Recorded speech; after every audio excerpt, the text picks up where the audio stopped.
السلام علیکم نحمده ونصلی علی رسوله الکریم اما بعد فاعوذ باللہ من الشیطان الرجیم بسم اللہ الرحمن الرحیم رسلا مبشرین ومنذرین لئلا یکون للناس علی اللہ حجۃ بعد الرسل وکان عزیزا حکیما صدق اللہ. ناظرین کرام، آپ کو معلوم ہے کہ صدی ہجری کا پہلا ماہ ربیع الاول شروع ہو چکا ہے. نبی اکرم صلی اللہ علیہ وسلم کی ولادت باسعادت کا مہینہ ہے. اسی مناسبت سے آپ کے ذکر جمیل پر مشتمل گفتگوؤں کا یہ سلسلہ شروع کیا جا رہا ہے. اس ضمن میں اس سے پہلے کہ ہم نبی اکرم صلی اللہ علیہ وسلم کی حیات طیبہ اور آپ کی سیرت مطہرہ کے مختلف گوشوں کے بارے میں کسی قدر تفصیل سے گفتگو کریں، مناسب معلوم ہوتا ہے کہ پہلے قرآن حکیم کی روشنی میں یہ سمجھیں کہ نبی اکرم صلی اللہ علیہ وسلم کا مقصد بعثت کیا تھا. ہمارا ایمان ہے کہ سید ولد آدم محمد الرسول اللہ صلی اللہ علیہ وسلم صرف ایک نبی ہی نہیں ہے، خاتم النبیین ہیں، اور صرف ایک رسول ہی نہیں ہے بلکہ آخر المرسلین ہیں. لہذا آپ کا مقصد بعثت یقیناً وہ بھی ہے جو تمام انبیاء اور رسل کا بنیادی اور اساسی مقصد بعثت ہے. لیکن چونکہ آپ پر نبوت و رسالت کا سلسلہ صرف ختم ہی نہیں ہوا، مکمل ہوا ہے، لہذا آپ کے مقصد بعثت میں ایک تکمیلی اور اتمامی رنگ بھی ہونا ضروری ہے جو آپ کے لیے بابہل امتیاز ہو تمام انبیاء اور رسولوں کے مقدس جماعت میں. اسلام کا پورا قصر ایمان کی بنیاد پر قائم ہے، اور ایمان چند ماورائی حقائق کو ماننے کا نام ہے جن تک رسائی حواس ظاہری کے ذریعے ممکن نہیں ہے، بلکہ جن تک رسائی کسی درجے میں صرف عقل اور وجدان کی قوتوں کو بروئے کار لا کر ہو سکتی ہے. اگر ان امور کو 3 بڑے بڑے حصوں میں جمع کیا جائے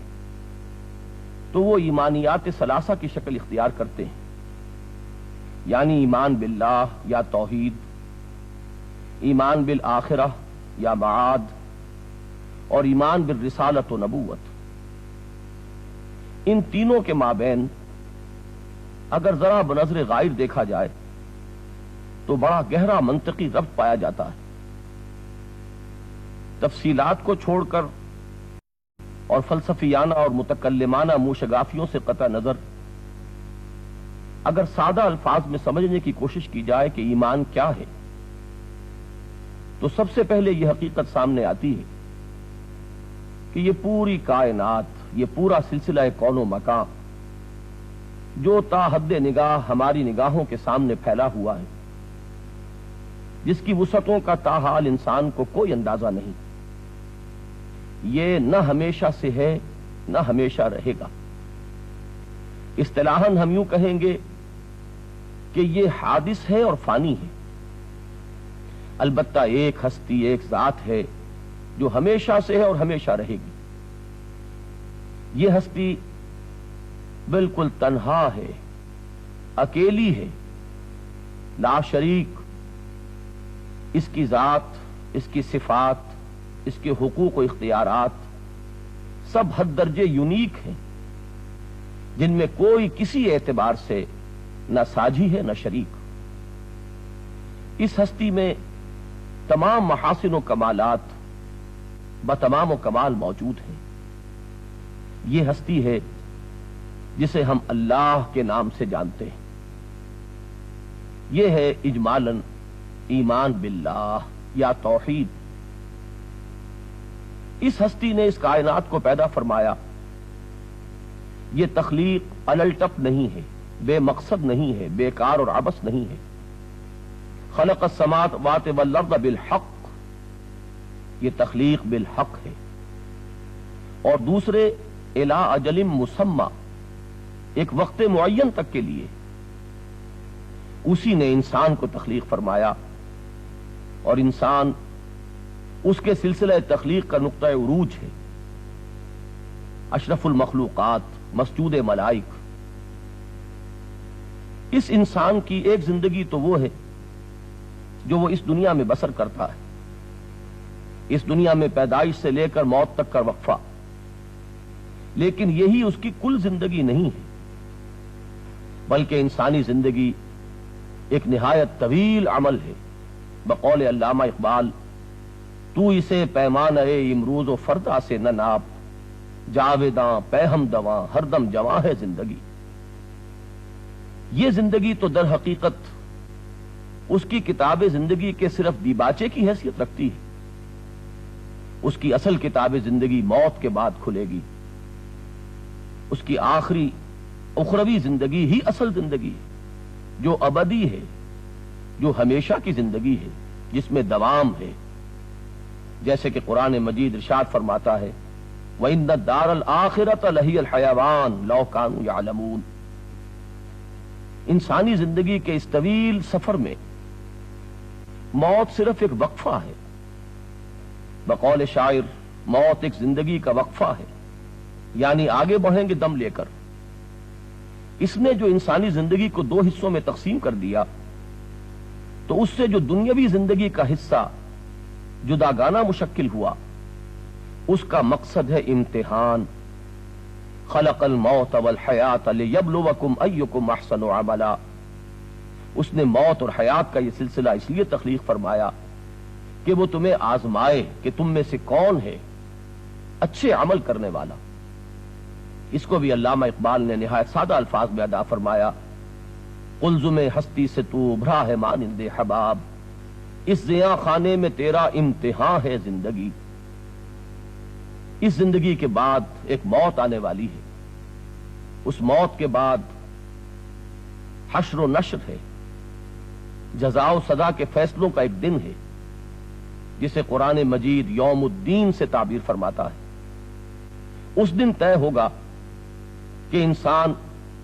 اپنی اس حیات دنیاوی میں اپنی سعی و جہد کے اعتبار سے ناکام رہا یا کامیاب قرار پایا، اور اس کے بعد جیسا کہ ایک خطبہ نبوی میں الفاظ وارد ہوئے، انہا لجنت ابدا او لنار ابدا، پھر اس ابدی زندگی میں یا روح و ریحان و جنت نعیم کے مزے ہیں، اور یا اللہ تعالی کا شدید عذاب اور اس کی سخت سزا ہے۔ ان تمام امور کو ماننے کا نام ایمان بالآخرہ ہے۔ اگر غور کیا جائے تو ایمان باللہ اور ایمان بالآخرہ یا ایمان بالمعاد، ان دونوں کے ربط سے اسلام کے تصور زندگی کا ایک خاکہ مکمل ہو جاتا ہے۔ یہ گویا کہ مبدأ و معاد کا علم ہے، اس کے بغیر انسان کا حال بے لنگر کے سے جہاز کا ہے جس کے لیے کوئی سمت سفر معین نہ ہو۔ سنی حکایت ہستی تو درمیاں سے سنی، نہ ابتدا کی خبر ہے نہ انتہا معلوم، لیکن اللہ اور آخرت کا یہ علم انسان کی زندگی کے ابتدا اور انتہا کا تعین کرتا ہے۔ انہی دونوں کو سمو دیا گیا ہے قرآن مجید کے ان حد درجے جامع الفاظ میں، انا للہ و انا الیہ راجعون، ہم اللہ ہی کے ہیں، اسی کے پاس سے آئے ہیں اور اسی کی طرف ہمیں لوٹ جانا ہے۔ اب یہاں ایک سوال فطری طور پر سامنے آتا ہے، امتحان لیا جاتا ہے کچھ سکھا کر، جانچا اور پرکھا جاتا ہے کچھ دے کر۔ یہ جو امتحان جس سے انسان اس حیات دنیاوی میں دوچار ہے، آخر اس کی بنیاد کیا ہے، اس کی اساس کیا ہے، اس کی جانچ اور پرکھ کس بنیاد پر ہوگی؟ اس سوال کا ایک جواب جو بنیادی ہے وہ یہ کہ اللہ تعالیٰ نے انسان کو اس دنیا میں اس ابتلاء اور آزمائش کے لیے بھیجا تو غیر مسلح نہیں بھیجا، بہت سی صلاحیتوں اور استعدادات سے مسلح کر کے بھیجا۔ بڑی پیاری آیت ہے سورۃ الدہر کی، انا خلقنا الانسان من نطفۃ امشاج نبتلیہ فجعلناہ سمیعا بصیرا، ہم نے انسان کو ملے جلے نطفے سے پیدا کیا تاکہ اسے آزمائیں، اسے جانچیں، اسے پرکھیں، پس ہم نے اسے سمیع اور بصیر بنایا، اسے سماعت اور بصارت کی استعدادات دے کر دنیا میں بھیجا، مزید برآں اس میں تعقل، تفکر کی صلاحیتیں رکھیں، اس میں نیکی اور بدی کی تمیز ودیت کی، جیسے کہ فرمایا گیا وَنَفْسٍ وَمَا سَوَّاهَا فَأَلْهَمَهَا فُجُورَهَا وَتَقْوَاهَا، اور قسم ہے نفس انسانی کی اور جو اسے بنایا اور سنوارا اور اس کی نوک پلک درست کی، اور اس میں نیکی اور بدی، خیر اور شر کا علم الہامی طور پر ودیت کر دیا۔ اس سے بھی آگے بڑھ کر مزید غور کیا جائے تو معلوم ہوتا ہے کہ قلب انسانی میں اللہ تعالیٰ نے اپنی اجمالی معرفت بھی ودیت کی ہے، روح انسانی میں اللہ تعالیٰ نے اپنی محبت کی ایک دھیمی سی آنچ بھی رکھ دی ہے۔ ان تمام چیزوں سے مسلح ہو کر انسان اس دنیا میں آیا ہے، لہذا اس کی اخروی باس پرس، اس کا جو حساب کتاب ہوگا آخرت میں، اس کی بنیادی اساس تو یہی ہے۔ گویا کہ ہر انسان مسئول ہے، ذمہ دار ہے، جواب دہ ہے، اکاؤنٹیبل ہے، رسپانسبل ہے اللہ کے سامنے، خواہ کوئی نبی نہ آئے ہوتے، خواہ کوئی کتابیں نازل نہ ہوئی ہوتی، ان استعدادات کی بنیاد پر جو انسان کے اندر ودیت ہیں، ہر انسان مکلف ہے، مسئول ہے، ذمہ دار ہے، جواب دہ۔ لیکن اس پر رحمت خداوندی کا ایک تقاضا اور ہوا، انسان کے اس امتحان میں مزید آسانی پیدا کرنے کے لیے اللہ نے انزال وحی، انزال کتب، بعثت انبیاء اور ارسال رسل کا سلسلہ جاری فرمایا، جو انسان کی انہی بنیادی استعدادات کے لیے وہ سامان لے کر آئے جن سے ان کو جلا ہو، ذہول اور غفلت کے پردے اٹھ جائیں، اگر آئینہ قلب پر کوئی زنگ آ گیا ہے تو دور ہو جائے۔ یہ گویا کہ اللہ تعالی کی طرف سے اس کی مزید رحمت ہے، مزید فضل و کرم ہے۔ گویا کہ نبوت اس پہلو سے رحمت ہے، اور یہی وہ نقطہ ہے جو سمجھ لینا چاہیے کہ نبی اکرم صلی اللہ علیہ وسلم کی ذات مبارکہ میں یہ رحمت باؤنڈ لیس ہو گئی ہے، اس نے تمام جہانوں کا احاطہ کر لیا ہے۔ نبوت اصلاً رحمت ہے، لیکن محمد الرسول اللہ صلی اللہ علیہ وسلم رحمت للعالمین بنا کر بھیجے گئے، آپ کی رحمت تمام جہانوں کو محیط ہو گئی۔ لیکن اسی کا ایک دوسرا پہلو بھی سامنے رہے، نبیوں کی آمد کے بعد، رسولوں کی بعثت کے بعد، کتابوں کے نزول کے بعد، اب محاسبہ اخروی کے لیے گویا کہ انسان پر اتمام حجت ہو گیا، انسان کے پاس اب کوئی عذر نہ رہا، کوئی بہانہ وہ پیش نہ کر سکے گا کہ پروردگار ہمیں معلوم نہ تھا کہ تو کیا چاہتا ہے، ہم نہیں جانتے تھے کہ تیری رضا کس میں ہے، ہمیں علم نہیں تھا کہ تم کن باتوں سے ناراض ہوتا ہے۔ یہ عذر اگر کسی درجے میں قابل پذیرائی ہو سکتا تھا تو نبوت و رسالت کے بعد اب اس کا امکان قطعاً ختم ہو گیا۔ اس کو آپ قطع عذر سے تعبیر کریں یا اتمام حجت کا نام دیں۔ بعثت انبیاء اور ارسال رسل سے ایمان بالآخرت کے ضمن میں گویا کہ انسان کی ذمہ داری اور اس کی مسئولیت پہلے سے کہیں زیادہ بڑھ گئی۔ یہی ہے وہ بات جو اس آیہ مبارکہ میں ارشاد ہوئی تھی، جسے آغاز کلام میں تلاوت کیا گیا تھا،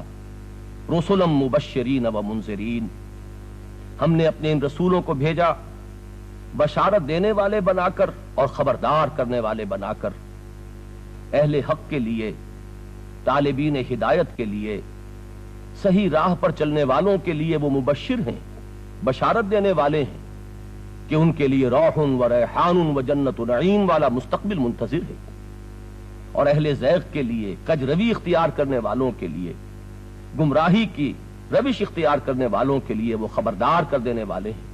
وارن کر دینے والے ہیں۔ مبشرین و منذرین لئلا یکون للناس علی اللہ حجۃ بعد الرسل، تاکہ لوگوں کے پاس اللہ کے مقابل، اللہ کے ہاں